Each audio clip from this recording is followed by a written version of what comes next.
यानी कि किसी का दाम्पत्य जीवन को खराब करना जी। और जो तैयार किया है इस मामले को, रणनीति को बुना है, ताना-बाना को बुना है, यानी कि स्क्रिप्ट जो तैयार किया है। जी, पवन सिंह और ज्योति सिंह को दूर करने का विषय हाँ, जी। हाँ, वही असली गुनहगार है। आरा मशीन खराब है, तो आप छपरा मशीन जाइए, गोपालगंज मशीन जाइए, सिवान मशीन जाइए। आरे मशीन में क्यों जाते हैं जबकि आरा मशीन खराब है? तो अभी भी लोग यही कहते हैं कि उन्हीं उधर से ही रिश्ता आया, उधर से ही रिश्ता आया। अरे भाई, आप एक दिन कहिएगा कि पवने जी पहले माला पहनाए ज्योति जी को तब ज्योति जी माला पहनाए पवन जी को। सबसे वाली बात है कि ज्योतिष जी के चरित्र पे सवाल उठाना ये कहाँ तक जायज है? पहले तो कुछ नहीं था और आज वही ज्योतिष जी पे कहा जाता है वो सिगरेट पीती थी, तो या है वह है, बहुत सारे आवाज उनके ऊपर उठने लगा है। लेकिन किसी भी महिला को, किसी भी बेटी को, किसी की बेटी को, बहन को ऊपर सवाल इस तरह का उठाना, उसके चरित्र पे दाग लगाना कहाँ तक सही है? जो इंडस्ट्री में नहीं है, दूर-दूर से इंडस्ट्री में उनका कोई नाता नहीं है। अभी तो एक कैसेट भी वो नहीं निकाले होंगे। उनका भाई कोई है, चचेरे भाई हैं ज्योति जी का। तो वो इनके बारे में भी भला-बुरा बोल रहे हैं, सबके बारे में बोल रहे हैं। यहाँ तक कि इनडायरेक्ट पवन जी को भी डायरेक्ट में भी बोल रहे हैं और इनडायरेक्ट भी बोल रहे हैं। तो आप क्या हैं इंडस्ट्री में जी? कान में क्या-क्या दिया, क्या-क्या दिया? बोले थे। बहुत सारे पत्रकार बंधु को बोले कि ऐसा उनको नहीं करना चाहिए। आज ज्योति जी वही खुलासा किए हैं। अगर कोई टेप उधर से आया, कोई मैसेज आया, तो मैसेज आया तो पवन जी से हम पूछेंगे, अपने हस्बैंड से पूछेंगे। और पवन जी पूछते हैं ज्योति जी से कि ऐसा बात है, तुम्हारे लेके भी कोई मैसेज आया है, तो क्या इस मैसेज सही है कि क्या है? मामला भी अपना होता है कुछ। अब ठीक है, ज्योति जी के मुँह से निकल गया है तो बच्ची है, इस पर तो हम बयान दिए ही हैं कि बच्ची है, हो सकता है मुँह से निकल गया होगा, या तो इलेक्शन का समय है। हम तो पहले भी कहे थे कि इलेक्शन का समय में कोई मुँह से निकाल दिया होगा या बच्ची के मुँह से निकल हो, जवान फिसलता है, ऐसा होता है। अपने आप से ख्याति पाए हैं, ना कि किसी व्यक्ति से सट करके उनको ख्याति मिला है। तो जो व्यक्ति स्ट्रगल किए हैं, काफ़ी स्ट्रगल किए हैं और तब जाकर के मुकाम हासिल किए हैं, तो उनके बारे में गलत-सलत बोलना ये कहीं से उचित नहीं है। अभी आप देख रहे हैं हमारे सामने में संतोष सर हैं। संतोष सर की चर्चाएँ तो हमेशा से होती आ रही हैं। किसी भी मुद्दा पे बेबाक तरीके से अपनी बातों को रखते हैं, अपनी चर्चाओं को रखते हैं। और सर की बातें करें तो गवाने में मास्टरमाइंड हमेशा जब इनके स्टूडियो में हम आते हैं, तो बहुत सारे सिंगर यहाँ पे रहते हैं। सर सबसे पहले स्वागत है आपको हमारे चैनल में। जी, आपको भी स्वागत है। सभी को नमस्कार, प्रणाम। जी। सर कई सारे मुद्दाओं पे आपने बेबाक तरीके से बोलते हैं। आज पवन सिंह का आज पेशी है आरा कोर्ट में फिर से। क्या कहना चाहेंगे सर? अब देखिए, आज का 12-1 बजे 4 बजे तक तो पता चलेगा। जी। हाँ, कुछ टाइम थोड़ा-सा देना पड़ेगा सब लोग को। क्या लगता है कि इस बार कोर्ट का फैसला आ जाएगा सामने? इस बार तो आना चाहिए। अब देखिए 4 बजने का इंतज़ार कीजिए सब। या फिर और जो सुनवाई हुआ था उसी की तरह से इस बार भी टाइम आगे पीछे होता रहेगा। और सर इतना डिले क्यों हो रहा है? इतना समय क्यों लगाया जा रहा है? इस सब केस में हम पहले भी आपको कहे थे कि सब केस में थोड़ा-सा डिले होता है और जैसे घरेलू मामला है, तो इस घरेलू जो भी मामला होता है, इसका अलग कोर्ट बैठता है स्पेशल। तो उसमें बहुत चीज़ को देख कर के वो लोग चाहते हैं कि अभी भी लास्ट तक कोर्ट यही चाहती है कि घरेलू मैटर में कि मामला सुलभ हो जाए।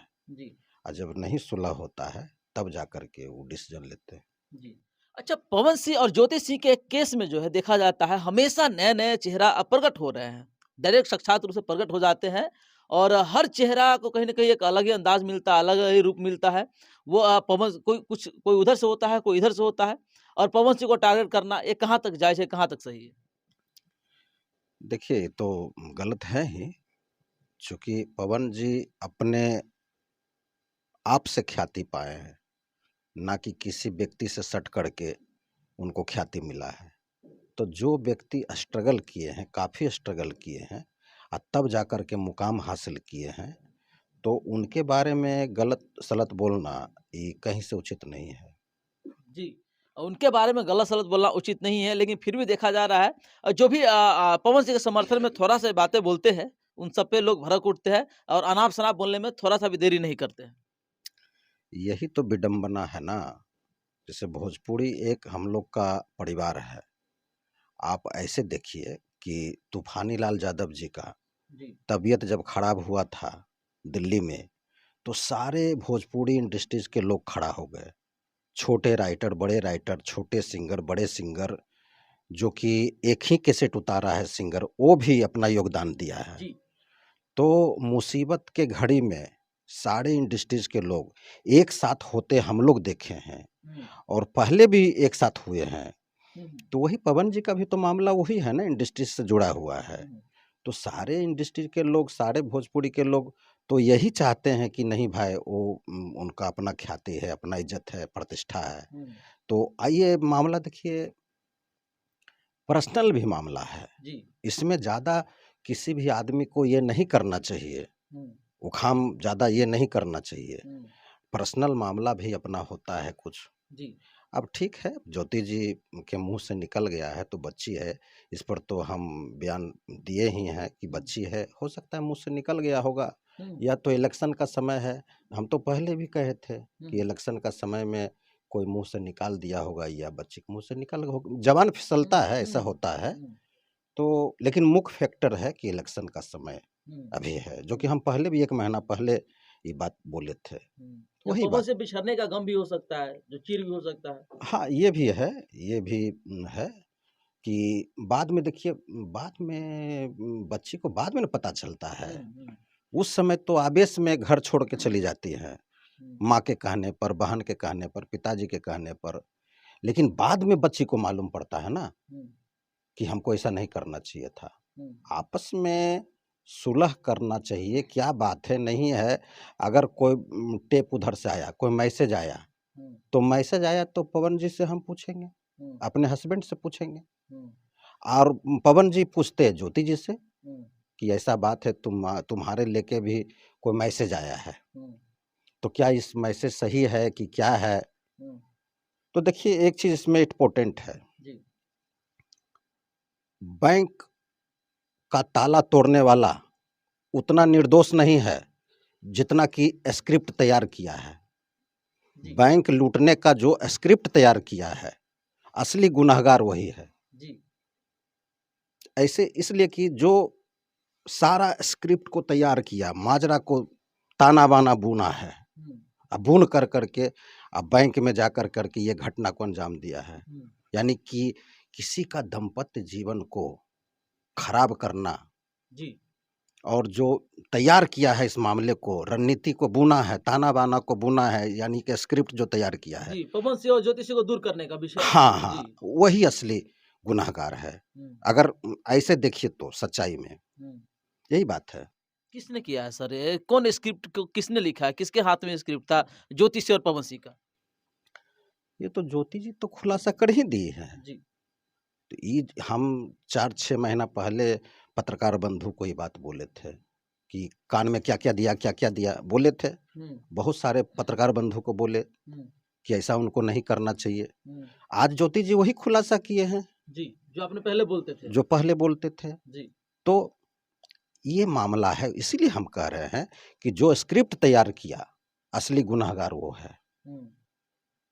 अच्छा सर असली गुनहगार के बारे में आपने बताया है। एक चीज़ और छोटा-सा सवाल है।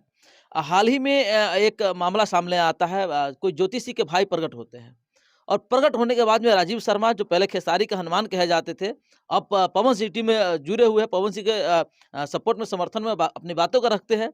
उनको धमकी दिया जा रहा है कि राजीव शर्मा बेटा यहाँ मूड बनले रहेला, बने में टाइम नइखे लागत। उनका भाई जो है ज्योतिषी का कोई बोल रहे हैं और राजीव शर्मा को धमकी दे रहे हैं, गोली-बारूद की बातें कर रहे हैं। ये कहाँ तक जायज़ है, ये कहाँ तक सही है?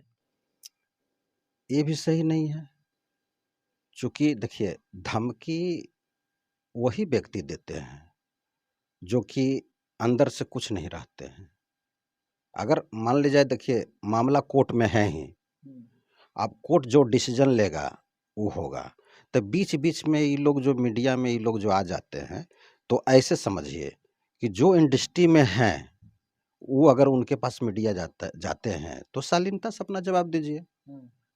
आज जो इंडस्ट्री में नहीं है, दूर दूर से इंडस्ट्री में उनका कोई नाता नहीं है, अभी तो एक कैसेट भी वो नहीं निकाले होंगे।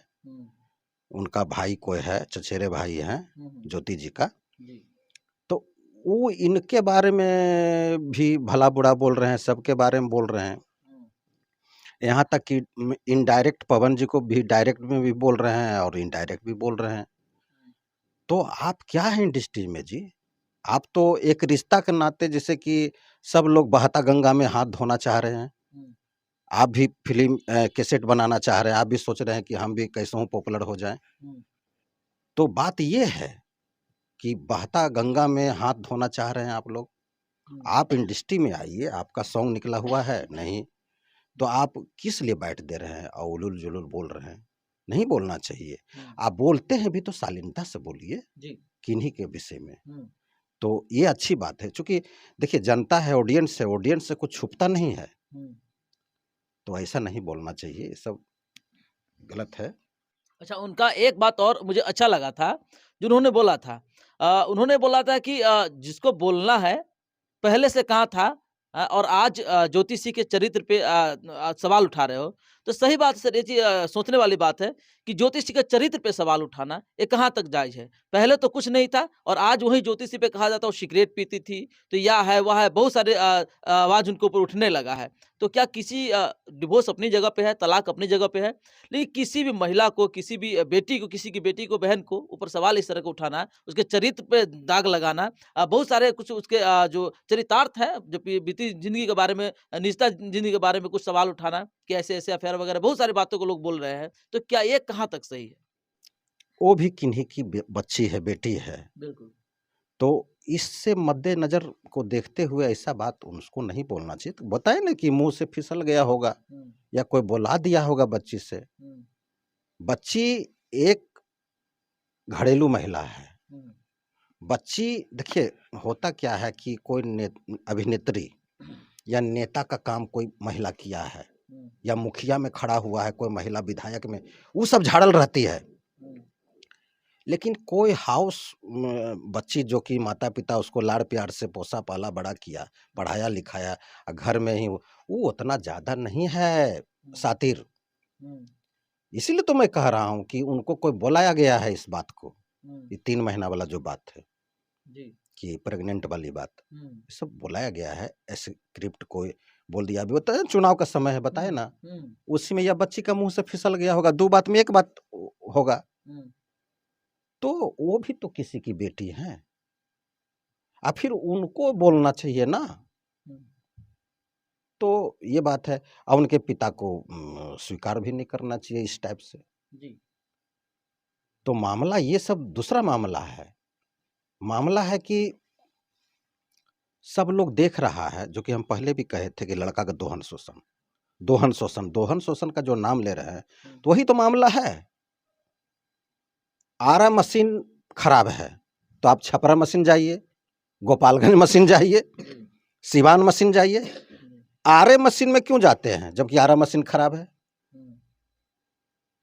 और भी है, बहुत सारा मशीन, बहुत सारा लड़का है, तो आरे मशीन में जाते हैं, फिर आरा मशीन को कहते हैं कि आरा मशीन खराब है।